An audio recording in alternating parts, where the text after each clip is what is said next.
Здравствуйте, уважаемые телезрители! В студии Арифа Кабба. В эфире еженедельная передача «Вокруг Абхазии». Мы рассказываем о важных событиях внешней политики Абхазии, самых главных новостях мировой политики, анализируем происходящее, приводим мнения экспертов по тем или иным вопросам. Итак, начнем. 17 октября в Министерстве иностранных дел Республики Абхазия состоялась рабочая встреча с заместителем министра иностранных дел Одиссея Бигвава с сопредседателями международных дискуссий по безопасности и стабильности в Закавказье, сообщается на сайте внешнеполитического ведомства. В мероприятии участвовали сопредседатель от Евросоюза Магдалена Грону, сопредседатель от ОБСЕ Криштоф Эрнст Петти и исполняющий обязанности представителя ООН по дискуссиям Хайлу Маму.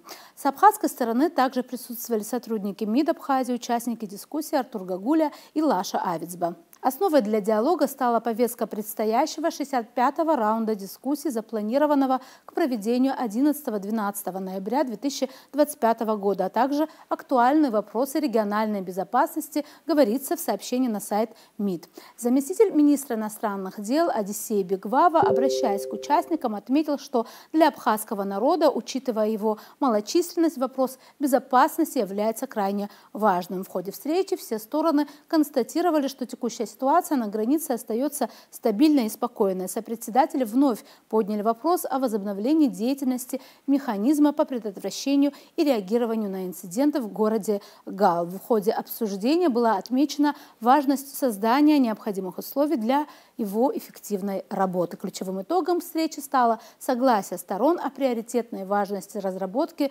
согласования и заключения юридически обязывающего соглашения о неприменении силы между Республикой Абхазия и Грузией. Кроме того, в рамках встречи стороны обсудили ряд вопросов гуманитарного характера. Продолжаем передачу. Прежде чем требовать компенсации от других, Грузия обязана ответить за собственные преступления против народов Абхазии и Южной Осетии и возместить ущерб от развязанных войн, который по самым скромным оценкам исчисляется десятками миллиардов долларов. Об этом заявил советник посольства Абхазии в России Кан Таня, комментируя решение Европейского суда по правам человека по делу «Грузия против России». Напомним, что недавно суд обязал Москву выплатить Тбилиси свыше 253 миллионов евро в качестве компенсации за нематериальный ущерб, цитата, причиненный тысячам этнических грузин в результате бордеризации, процесса установки границ на границах Абхазии и Южной Осетии. Решение Европейского суда по правам человека не имеет ни юридической силы, ни морального веса. Это не более чем очередная попытка придать правовую оболочку затасканной политической декларации, заявил абхазский дипломат. Таня отметил, что Страсбургский суд в очередной раз вышел за пределы компетенции, пытаясь рассматривать события, которые происходили вне юрисдикции Грузии и в условиях, когда сама Грузия утратила фактически контроль над территорией Абхазии в результате военной агрессии, начатой ею 14 августа 1992 года. Грузия несет прямую ответственность за гибель тысяч людей, за разрушенные города, за судьбы беженцев. До сегодняшнего дня Тбилиси не признал своей ответственности за начало войны, не выплатил ни одной компенсации за ущерб Сухому, не предпринял ни одного шага к искуплению содеянного. По сей день грузинская сторона не соглашается подписать юридически обязывающий документ о неприменении силы со стороны Грузии в отношении Абхазии и Южной Осетии. Попытки же представить себя жертвой и взыскивать компенсации с других государств выглядят не только цинично, но и юридически несостоятельно, заявил дипломат. Таня отметил, что когда международные судебные органы выносят решения, основанные не на праве, а на политическом заказе, они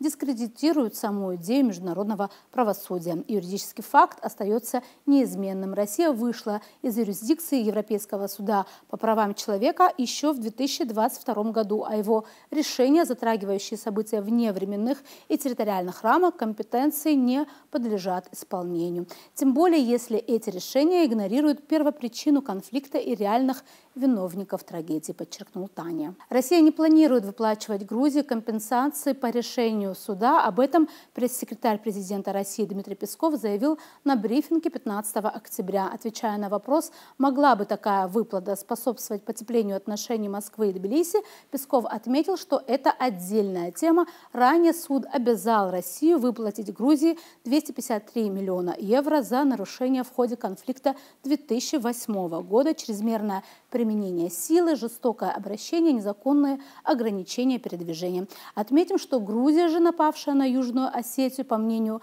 Европейского суда, не виновата ни в чем. К другим темам. Как всегда, в рамках нашей передачи мы стараемся представить вам самые интересные исследования и мнения экспертов о международной политике и актуальных темах геополитики. На этот раз хотим привести несколько тезисов из статьи кандидата исторических наук, эксперта Международного дискуссионного клуба «Валдай» Андрея Кортунова «Международная система между кризисом и революцией». Сегодня стало уже банальностью констатировать, что мир вступил в период революционной трансформации, пишет автор. Но ведь грядущую революцию в мировой политике не раз предсказывали и в прошлом, начиная с распада СССР.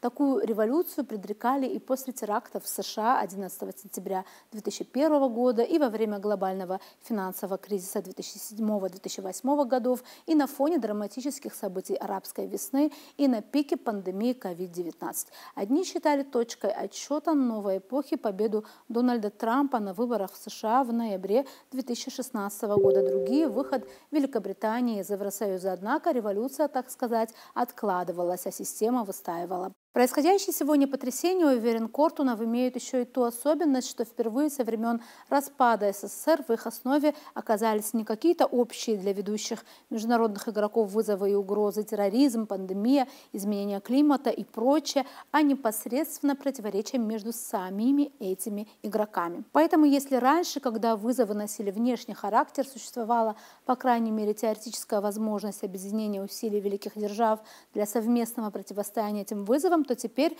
такая возможность, по сути дела, исключена, и мировая политика все больше приобретает формат игры с нулевой суммой, пишет эксперт. Все это, по мнению ученого, означает, что международная система вступает в продолжительную эпоху непрерывной революции. В числе прочего, перманентная революция международной системы будет проявляться, уверен Кортунов, в регионализации или даже в атомизации некогда глобальных и экономических и технологических укладов, прогрессирующей секьюритизации внешней политики и национальных приоритетов основных игроков, продолжающимся упадке многосторонних механизмов на глобальном и региональном уровне, повышение роли средних и региональных держав, препятствующих формированию новой биполярной системы.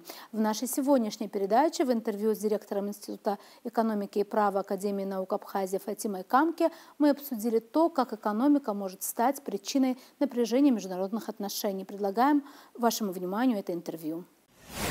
Приветствуем вас, Фатима, в студии Абхазского телевидения. На нашей передаче вы уже несколько раз были гостем и приглашенным экспертом.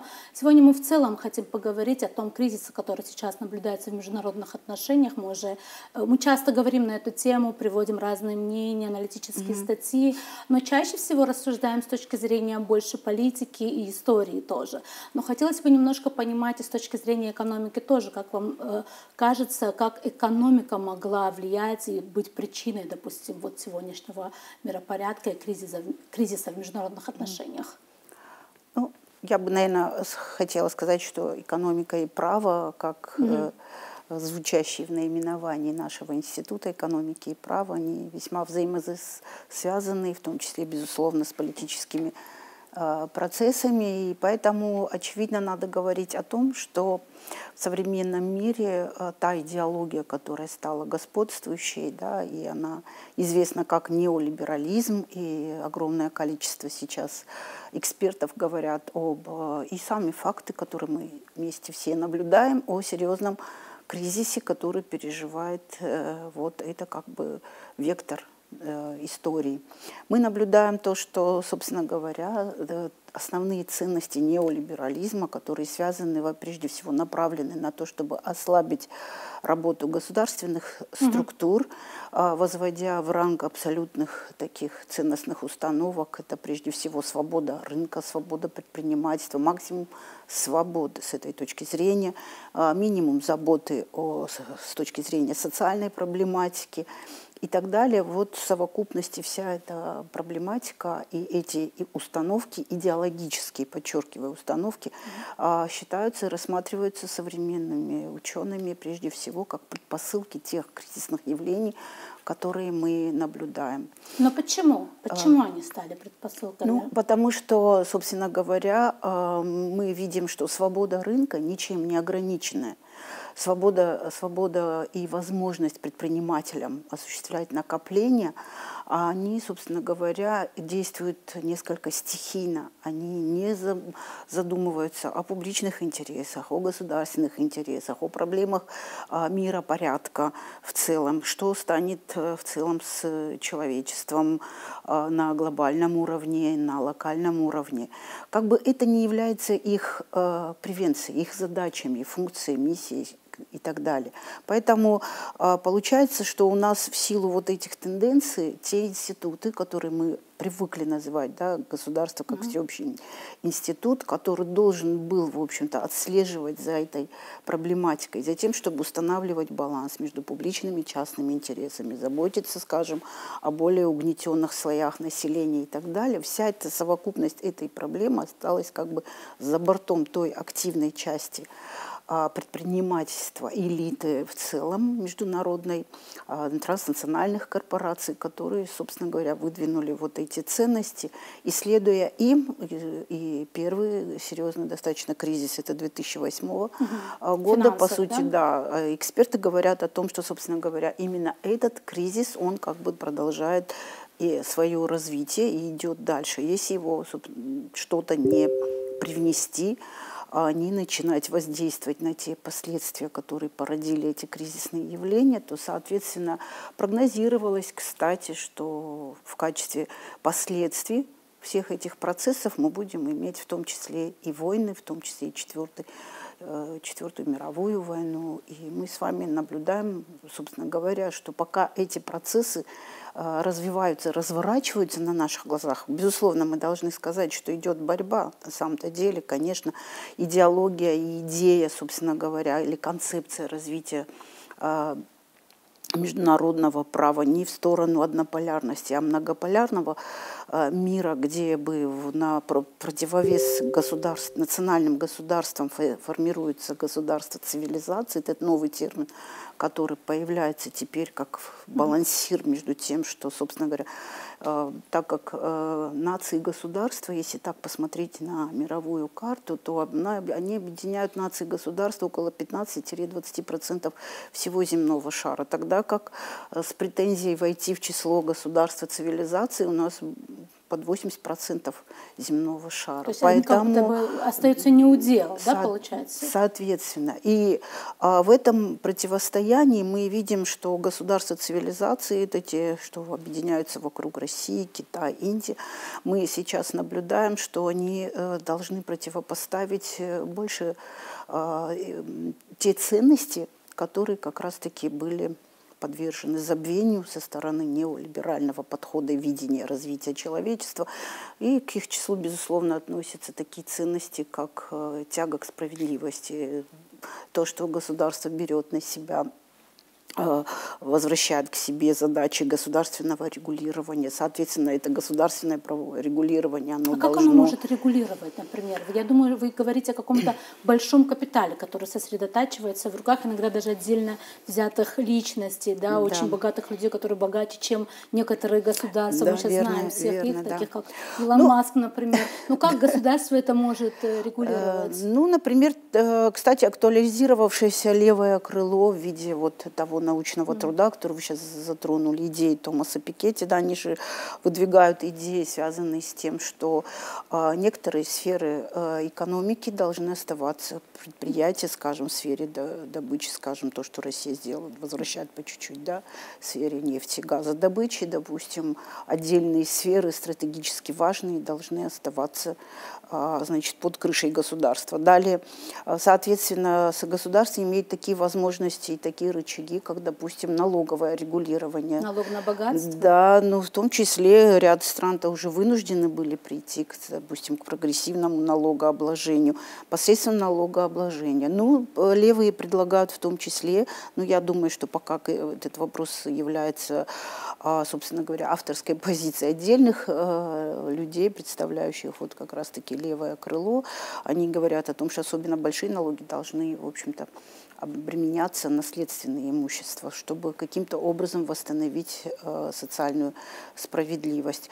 И государство очень много делает с точки зрения того, чтобы решались социальные задачи. Да, это в том числе, потому что мы видим с вами такие процессы, как неолиберальный проект привел к тому, что очень сильная трудовая миграция, высокая степень старения наций мы видим, низкая рождаемость и так далее, они приводят к тому, что, собственно говоря, социальная сфера является весьма-весьма уязвимой в большинстве стран. И эта тенденция, она все более прогрессирует. И поэтому вот то, что прописано, допустим, в Конституции Российской Федерации, что социальное государство – это забота, допустим, о людей старшего возраста, это пенсии. Государство оставляет за собой отслеживать эти вопросы и заботу об этих людях. Забота о семье, серьезные проекты национальные и, соответственно, поддержка семейных институтов и так далее. Образование, в целом здравоохранение, чтобы это было доступно для людей. И, естественно, если государство не участвует в этих процессах, то стихия рынка, она не может самостоятельно регулироваться, потому что как раз-таки те неолибералы, они выступают за то, чтобы государство меньше участвовало в экономике в целом, чтобы государство, да, один из ключевых тезисов и установок неолиберальной идеологии заключается в том, чтобы все больше осуществлять приватизацию, то есть максимум предприятий передавать в частные руки. Кстати, здесь, понимаете, вся сложность современного мира с точки зрения идейного противостояния, она заключается в том, что когда ты смотришь, кажется, убедительность часто аргументов, она кажется равновеликой. Допустим, есть тезис о том, что на самом-то деле предприятия, экономика лучше работают, когда они находятся в частных руках, нежели чиновники управляют этим процессом. Но, как мы с вами, я думаю, что именно мы, как проживающие еще советское время и пережившие последние исторические события, все те изменения, которые на наших глазах разворачиваются, мы на самом деле, нам достаточно убедительно были те факты и события, которые мы наблюдали, и процессы, что действительно с государством тоже непросто, и с государством, чтобы государство справлялось, надо вернуть, безусловно,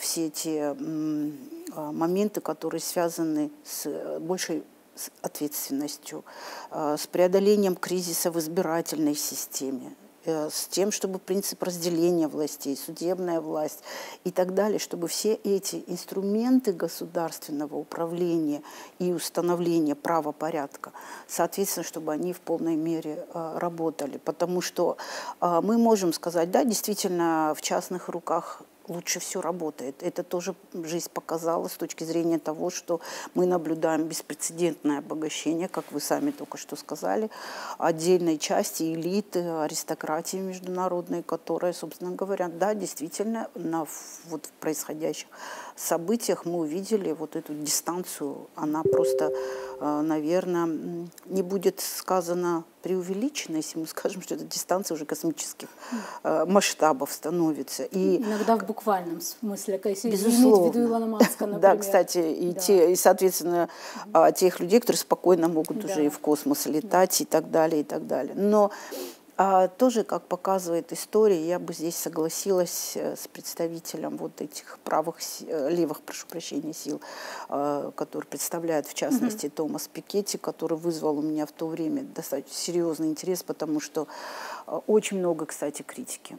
Да, и я тоже удивилась, конечно, вызывает очень много критики и по понятным причинам, однако предупреждение человечества в части вопроса о том, что если копится на одном полюсе общества, и полярность такая, она очень контрастная, на одном полюсе мы имеем действительно благосостояние, которое большими темпами имеет тенденцию к росту, и на другом полюсе мы наблюдаем, соответственно, недовольство, растущее равно, да, геометрически пропорционально, недовольство среднего класса, других слоев населения, которые прекрасно осознают перспективу того, что дальше им собственно говоря, и их и детям возможности для того, чтобы изменить свое положение к лучшему, не предвидятся. Соответственно, мы понимаем, что это чревато усугублением социально-экономической стабильности в соответствующих обществах.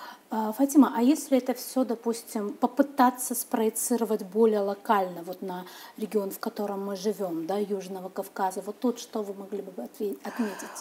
С точки зрения, это мы сейчас говорили о внутренних социально-экономических процессах, но, соответственно, вот эти внутренние противоречия, они, собственно говоря, в силу того, что внутри накапливается много противоречий, мы наблюдаем, что эти же процессы, они, собственно говоря, ведут к тому, к обострению и международных отношений, которые мы с вами наблюдаем. С этой точки зрения знаменитая доктрина Монро, которая сейчас нарушается, да, мы с вами наблюдаем, в частности, то, что смысл доктрины Монро заключался в том, что если есть государство, вокруг государства, то остальные государства должны с этим считаться. Кстати, этой доктрине более 200 лет. Я пересматривала, и это, в общем-то, достаточно устоявшаяся доктрина, проверенная временем. И сейчас мы видим, что неолиберальная идеология или видение мира, позиция, она, вот, в общем-то, внешнеполитическим и на международной арене тоже приводит к очень серьезным катаклизмам и конфликтам, и в том числе и, соответственно, Южный Кавказ. Мы видим, допустим, ключевая ценность неолиберальной идеологии заключается же в демократии, в демократичности, да, соответственно, приоритете свобод и так далее. Так, по отношению к тем, допустим, сейчас, то, что мы с вами наблюдаем к Грузии, да, то, что там этот режим, в силу того, что режим не поддержал, политический режим не поддержал, да, соответственно, идею о признании, значит, не выступил против закона об иноагентах и так далее, и не стал последовательно проводить политику неолиберальной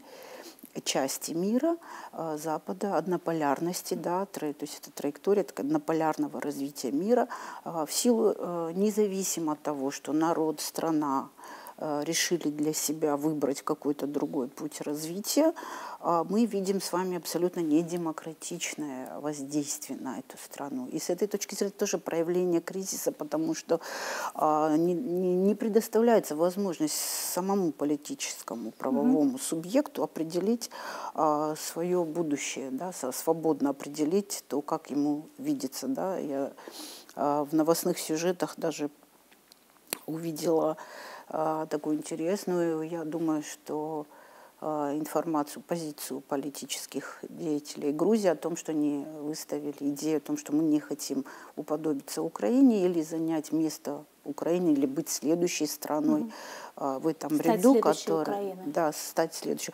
Почему не предоставляется возможность выбора, да, такие жесткие санкции? И за эти последние 3 года огромная сумма денег, которые шли на поддержку режима, пока он рассматривался как проводящий политику однополярного мира. Соответственно, шли эти средства, и теперь эти деньги перестали идти. Понятно, что это серьезные испытания для экономики. Аналогично мы видим вот буквально недавно, 7 октября, в такой населенный пункт, как Габала, в Азербайджане, да, проходят мероприятия, связанные с объединенными тюркскими государствами, что тоже имеет определенный политико-правовой капитал, потому что этот населенный пункт исторически был как-то связан с пророссийской политикой и так далее. Поэтому мы наблюдаем, что вот эта линия, она высококонфликтогенна.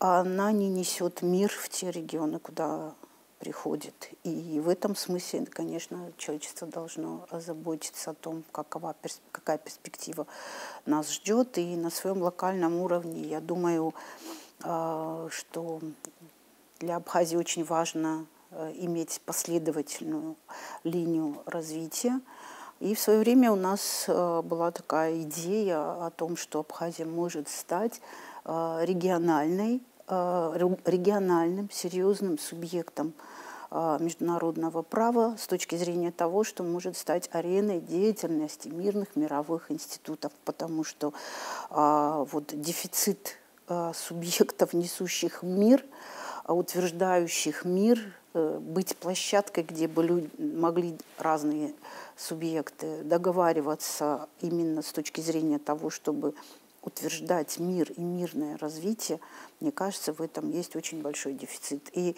если, допустим, с этой точки зрения Абхазия убедительно в программах, в проектах национального развития, государственного развития будет заявлять с пониманием действительно значимости собственной позиции о том, что да, мы хотим на фоне происходящих тенденций, событий, что сегодня формируется государство цивилизации, вот в этих процессах мы бы хотели принимать и быть значимой с этой точки зрения.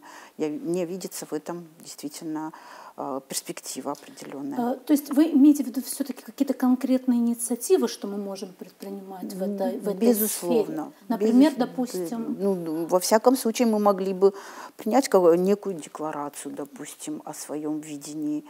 Возможно, допустим, мы сейчас в Институте государства и права как раз-таки тоже работаем над теми предложениями, которые готовятся по конституционной реформе.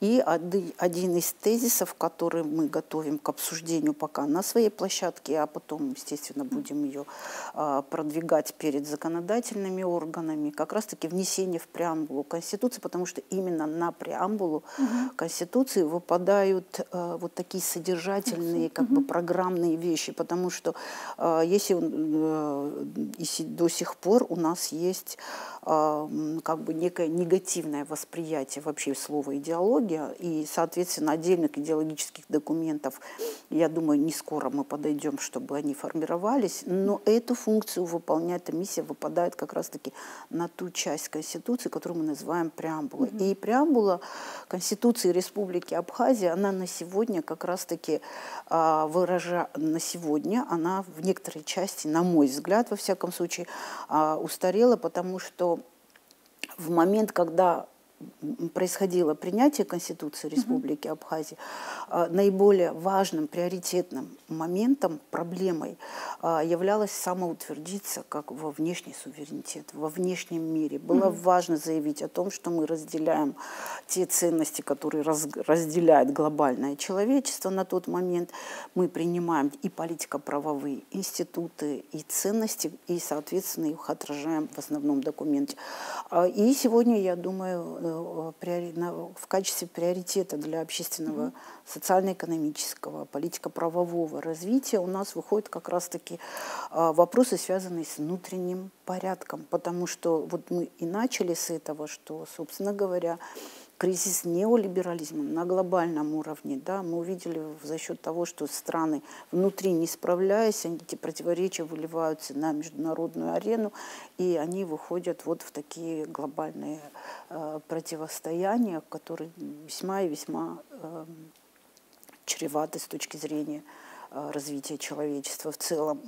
И если это как бы переносить на нас, то я бы сказала, что мы могли бы сегодня уже в преамбуле отражать, как мы видим собственное развитие, на каких базовых ценностях, в том числе, кстати, вот мы занимались разработкой и ценностей, заложенных в гербе Республики Абхазия, где выражены и баланс публичного и частного, и традиции инноваций, как раз-таки они, когда в обществе есть согласие относительно базовых ценностей, на которых будет зиждиться правопорядок, соответственно, это ведет, как мне представляется, безусловно, к мирному развитию и делает Абхазию понятной для стратегического партнера, ближайшего соседа, важнейшего с точки зрения перспектив развития, ну и в целом для большого мира, я бы сказала. Благодарю вас. Это было очень интересно, и будет интересно наблюдать за тем, что получится из этого, надеемся.